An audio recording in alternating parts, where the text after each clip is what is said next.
Hello, welcome back to my channel and welcome to this video where I am gonna help solve your makeup problems. I did ask you on Instagram if you had anything that you wanted to ask me about makeup, some beauty related problems that you were having. So I am gonna try and see if I can help you out. And if you want to be part of any of these kind of Q&As or like interacting things in the future, don't forget to follow me on Instagram as well.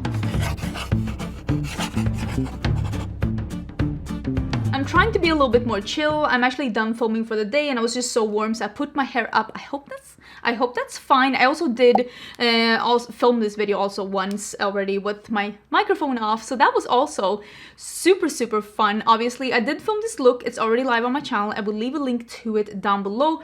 This dress is from Zara and unfortunately it's quite old, so I don't have a link for it. I think I bought it like 2 or 3 years ago, but it is really pretty, and Zara every now and then does have these kind of like more crochet or like, I don't know, knitted things. So I did get hundreds and hundreds of questions. So I'm gonna try and go through a couple of them, as many as I can. But if you want to have me do this again in the future, please let me know, because there's just no way, there's like no way that I can do all of them. Like, there are so many. This is a question that I saw a bunch of people having, and this is oily skin survival, anything I use breaks up in hours, and how to keep makeup on in the humidity. So prep is your key. There are just no shortcuts. If you have oily skin, or if you live in a humid climate, or if you just have problem with your skin breaking up on you, or just fading away, or like just melting off your skin, or your oils are just eating it up, you need to prep. There is just no like easy way to say it. I start with a mattifying primer and a foundation that is made for my skin type. I see sometimes comments of people saying, how do I make this super dewy foundation work for my oily skin? Honestly, it beats me. I don't know. Sometimes we just have to accept that the makeup, like that the skin that we have is what we have, and regardless what you use, you're gonna look a little dewy in a couple of hours anyways. Set your entire face with powder.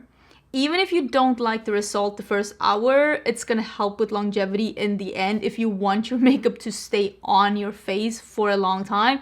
And a mattifying setting spray or something, humidity proof setting spray, something to lock it in. All of these steps are gonna elongate your makeup with hours. Each step is just gonna add on hours if you find that combination of things. Because I'm gonna be honest with you, sometimes we just have to add on a couple of extra steps to make stuff work for us. And if you don't wanna add on all of those steps, maybe, I don't know, maybe just a tinted powder and just being okay with applying it again throughout the day. Because thinking that there's a magic trick to make something that is not meant for your skin type last for you throughout humidity, they're magic. I think we're gonna need magic. This one is also very interesting. This is, even with grippy primer plus powder, foundation always transfers to my phone, my hands, knees, etc. Some foundations aren't transfer proof, and again it goes down to like, what do you want your foundation to do? For me, a non-transfer proof foundation is a big no-no. I don't care how good it looks on my skin, I will always choose a foundation that dries down on my skin. For some people, the more important thing is something that doesn't feel dry or like heavy on the skin, and sometimes a little bit more of a dewy, creamy foundation that doesn't dry down. It's just gonna jive very good with a more dry skin, because with time your skin's gonna get more dry over the time of the day, and you're just gonna take that extra dewiness and just make your skin look better over time. For me, that has like more combo oily skin, if I start out with something that's too dewy, I am gonna be a greasy mess after a couple of hours. So I need to start out a little bit more matte, maybe even a little bit more matte than I prefer to be, because my oils are gonna, depending on my prep again, gonna start peeking through. So I would say that like, if you have problems with your foundation transferring, it might honestly be the foundation, and that it's not the right foundation for your needs. And you might also be using a little bit too much foundation, that your skin is not able to just handle the amount of foundation, and maybe then you should try to find something with more coverage so that you can use less foundation and still get the coverage that you're looking for. How old is too old for you to use a makeup product? I mean powders, like palettes. For me, I discard of makeup because of age when I feel like they either smell different or weird, or they perform different or weird, like saying that they're not as creamy or they're not as... something has just changed with the formula that makes me think that age probably has something to do with it. That happens with eyeshadows too. Eyeshadows, they tend to like dry out even more with time, so they become less pigmented and harder to blend, and they don't stick as good on the eyes. And I also will say shifting in color. Sometimes you can almost see that the color is starting to change in the pans. That's also a reason for me to get rid of it. But if I look at it and it smells like normal, it performs like normal, and it doesn't look weird in the packaging or in the pan, I'm gonna keep using it, because honestly, most makeup does have preservatives for a reason, and it stays fresh longer than the packaging would say it does. At least that's in my humble opinion. This goes back a little bit to what we talked about before, and that is, how do you figure out what foundation works for your skin? I keep losing money because nothing works. For me, when I started finding out, like, I asked myself, why did this foundation not work out for me? Because this is what happened to me in my early YouTube days. I was buying foundations that was recommended by different YouTubers, and they didn't work out for me. And I was like, well, that was a bummer. And I started like, why didn't this work out for me? And half of the time is because I took a recommendation from someone that has either different preferences or a different skin type. Like, I was taking recommendations from someone that had dry skin and loved a full coverage, which isn't really what I like in my foundation. I want it to be a medium coverage. I still want my skin to look a little bit like skin. And I don't have dry skin, so some of them just felt a little heavy on my skin or looked a little dewy. And some of them were just too full coverage to be like perfect for me. So try to ask yourself, why didn't you like it? And what would have made you like it? Was it not transfer proof? Was it too full coverage? Was it feeling too heavy? Did it like crease on your skin? Maybe it broke up on your skin. Maybe your skin looked too like dry on it. Who did you take the recommendation from? Do they have the same skin type as you? Did they live in the same climate as you? Are they around the same age as you? And also, like, are they looking for a similar result than you are? Sometimes just reading the descriptions of the products can be your friend, because brands, they want you, of course they want to sell you the products, but they also want to like describe the product to you. So if it says light coverage dewy foundation and you want something that's transfer proof and you have oily skin, that's not going to be for you. Like, and that's just the way it is. It doesn't matter how beautiful it looks on someone else.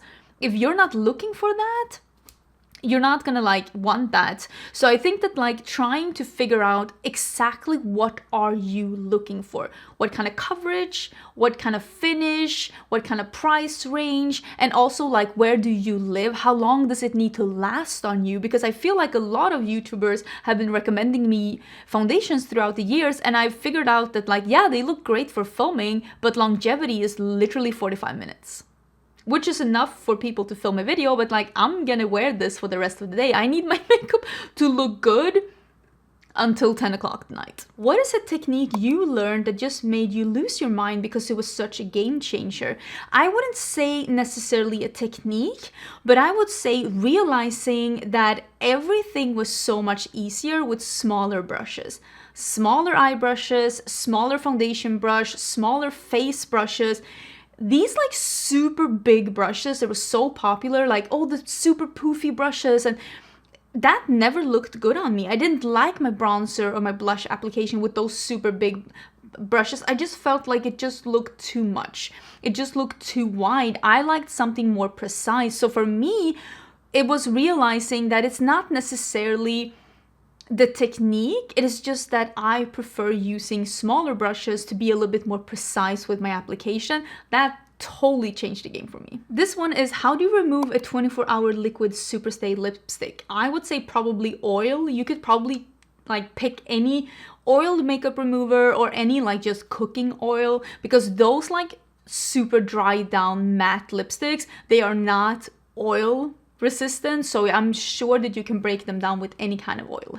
This one is an interesting one because I have talked about this on my channel before, and this one is my red shadows pull pink on my eyelids. One way to keep this from happening is to use a warm transition shade, something that is a little warmer that's going to help with not getting the edge pink. Another is to use a warm eye primer. To use an eye primer that has a warmer yellowy undertone is going to make your red eyeshadows not pull pink. Because if you have a white, or I mean if you mix red and white, you're gonna get pink. So if you have a white or a very cool tone primer and mixing your red without a transition shade, you're gonna get a little bit of a pink edge, unless the shadow is already not very, it has a lot of yellow in it, because there are of course warmer reds that have a lot of yellow in it. But using a warmer transition shade or using a warmer primer is going to help with not making the edges look pink. This one is an interesting one because I do a technique to prevent this from happening all the time, and that is my shimmer shadow is often transferring to the top of my lip fold, which is like, you can see my fold is here. This is my fold. What can I do to minimize it? Do what I do. I put my shimmer shadow, you can see here, above the fold. My fold is here, and I'm just putting my shimmer shadow on top of the fold, like over the fold. Not only does it make it a little foolproof, because like I've already done the shimmer myself, so the transfer, if it happens, like it's already here, but also putting your eyeshadow above the fold will make your eyes and your lids appear bigger. It will open up your space, because if you only put it on the mobile lid, there's so little space, it's gonna make your eyes appear smaller. So don't be afraid to pull the shadow above your fold. I think I saw another question here somewhere about where are you supposed to stop with the shadows when you have hooded eyes? Above the fold. Above the fold, because if you stop in the fold, nobody's gonna see that. Like, you need to stop above the fold. So don't be afraid of bringing your eyeshadows just a millimeter on top of the fold, so that you can still see all of it when you're looking forward like this. Love your looks. Thank you so much. Just curious if there's a difference between using a colorful transition shade versus a neutral one. So a transition shade is meant to be the transition between your eyeshadow and your skin color. So normally a transition shade will be something that's light enough to be able to blend into your skin, and something that you're able to just sheer out so that it doesn't look muddy but still like blends into your skin tone. I use pastels or lighter colors sometimes when I do really like colorful dramatic looks, but you can also use a more natural or a more neutral leaning transition color if you want to tone down the look. If you do a green eyeshadow and you blend it out to a pastel yellow, or if you do a green eyeshadow and you blend it out to a beige, those are going to give probably the same result blending wise, but the way they appear on the eyes is that the one that you're doing with yellow is just going to appear way more dramatic and way more colorful. So if you want to play with color but you want to tone it down a little bit, I would say blend the colors with a transition shade that is more of a neutral leaning color that like looks closer to your skin tone. Maybe just a shade darker than your skin tone is usually a good transition color if you want to play with like neutral looks. Personally, I think that a good quality eyeshadow, I'm using some eyeshadows today. I did not use a transition shade out here. I think a good quality eyeshadow, you should be able to at least somewhat manipulate into your skin tone without using a transition shade, but sometimes it can help with keeping the color non-muddy and keeping the color like colorful as well. So if you want to play with color and you're feeling like some of the looks are looking a little bit too bright, use a transition shade that is a neutral. It's gonna help tone it down a little bit. Eyeshadow creasing. I can't find a primer that works. Will different application techniques help? Maybe. I will say, just as with foundations, not all eye primers are created equal, and not all eye primers are created for the same like purpose. Some eye primers are literally only made to make like shimmer shadows stick to the lid. They're made to be like glue. Some of them are made to be more silicone based so that it's easy to blend on top of them. Some are made to cover like any discoloration or veins on your lids. Some of them are made to be able to make your colors pop more, some for longevity, some for not creasing, some for oily eye. Like there are so many different things. Make sure that the eye primer that you're using is actually made for the purpose that you want it. Like, do you want want help with blending? I'm guessing by this one you want help with creasing. Something for an oily eyelid. You need something for an oily eyelid, something that says that's gonna help your makeup stay on all day, non-creasing. I also will say I see a lot of, like, you see like tutorials on Instagram or on TikTok, a lot of these young 20-something girls are using so much primer. You do not need that much eye primer. See eye primer a little bit as like concealer. If you use a lot of concealer under your eyes, you're gonna have to use a lot of powder to cover it up. So if you use a lot of eye primer, you're gonna have to use a lot of powder to set that down so that the concealer does not crease. So try to think of using less is more, because if you put on a lot of eye primer, you're gonna have to really saturate that eye primer by stamping down color to really set the primer. Because that's what you're doing. Like, you're putting primer on and then you're setting the primer with the eyeshadow. And with that, you're getting that super non-crease budge-proof formula. But it also but if you're using too much primer and not enough eyeshadow, the primer is just gonna crease. I also will say that sometimes putting the primer on, giving it a minute or two to just set down a bit, and then just blending out the creases that was created during those 2 minutes, and then going in with eyeshadow, that has helped me a lot with my application and to help the primer to be the perfect consistency when I'm going in with eyeshadow. But I will say, if neither of these things work, it's probably the primer. Try something else, because there are primers that are not perfect. Like, I cannot do glitter primers, for example. Those glitter glues, those crease on me no matter what I do. It's just not meant for my hooded, like, inner parts of my creases. It just doesn't work. And I have accepted my fate that glitter primers are just not for me. This one is interesting because this is one of my favorite products. How to get thinner strokes with the NYX Brow Pen Lift and Snatch. And I do use this with my brows today and always, so let me get mine and we can talk about it. So this is what it looks like. I use 2 different colors. This one is in ash brown. It has a brush tip applicator, and what is really good with these brush tip applicators are that they are very flexible and they're usually saturated with color all the way to the tip, which means that you do not have to put down the entire applicator to get a stroke. Like, you can just put the applicator towards where you want the hair to start, and then you can just flick up. Now, doing it opposite, it's not super easy. I'm literally doing, it's an opposite world here. But like, the trick with these is that you put down the applicator where you want the hair to start, because that, where you put it down is probably going to be where it's like the thickest. And then I just flick up. And I do not put the entire applicator towards my skin. I do it like this. So I only paint with the tip of the brush. And that is why this one is so good, because it is a brush tip applicator. So you do not have to put the entire thing down. You can just paint with the thinness of the brush. So I would say, try to make sure to not put down the applicator, but do it like this and do the little flicks.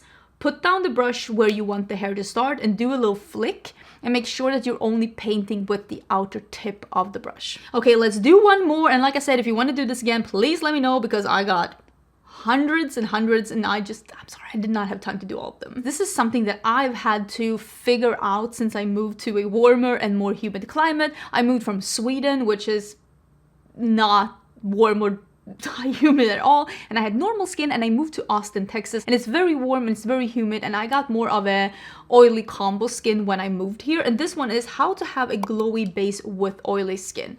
So this is for me, what I've learned is that prep is king, and if I want to have a glowy base, I need to end with that. Like today I am wearing this liquid illuminator. This is from Iconic London. That's what I have on my cheeks, but I have a somewhat matte foundation on a mattifying primer, and I'm set my face with powder, and then I have to use a cream products that work together with powder, either on top or in combination with them, but somehow they have to jive with matte products and they have to dry down. If you're unsure what products dry down, try to see what cream products or what glowy products people with your skin type or people that live in the same climate as you like, because I see so many people with dry skin that live in other types of climates loving products that I just really did not like. And it's because they're dealing with other kinds of weather, they're dealing with other kind of skin, I'm saying issues, but like skin type than what I have.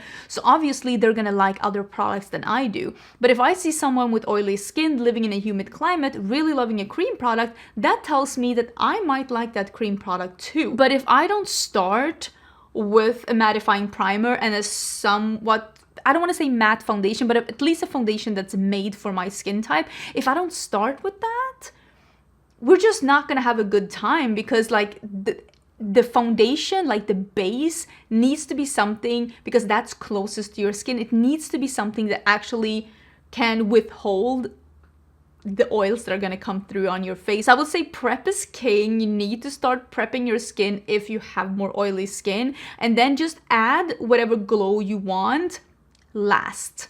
You can even use a glowy powder. A lot of times a glowy powder or glowy finishing powder can give you that glowy look, but it's still a powder. So like, are you cheating or not? I don't know. That's also a way of doing it if you don't want to use like cream products. But yeah, I would say try to stay away from the all glowy bases, like the illuminating bases or the dewy foundations that make you glowy all over, and instead start with something that's made to last on your skin, and then just add the glow where you need it with products that are actually gonna work out for you. I hope you enjoyed the video. I hope this was a little bit helpful. I'm not saying that I'm a pro or anything. I've been on YouTube for 8 years, and before that, I mean, I've been loving makeup since I was early teens, and also I did used to freelance as a makeup artist, and you do pick up a lot of things. I also used to model, so a lot of makeup artists has been like doing makeup on my face. So with time, you do end up picking up a lot of tips and tricks, and also like with age and with moving to a different climate and like all of these things, you just end up learning what works and what does not, and hopefully it can be a little bit helpful for you as well. So yeah, let me know your thoughts down below. Don't forget to subscribe, and I will see you again really soon in a new video. Bye!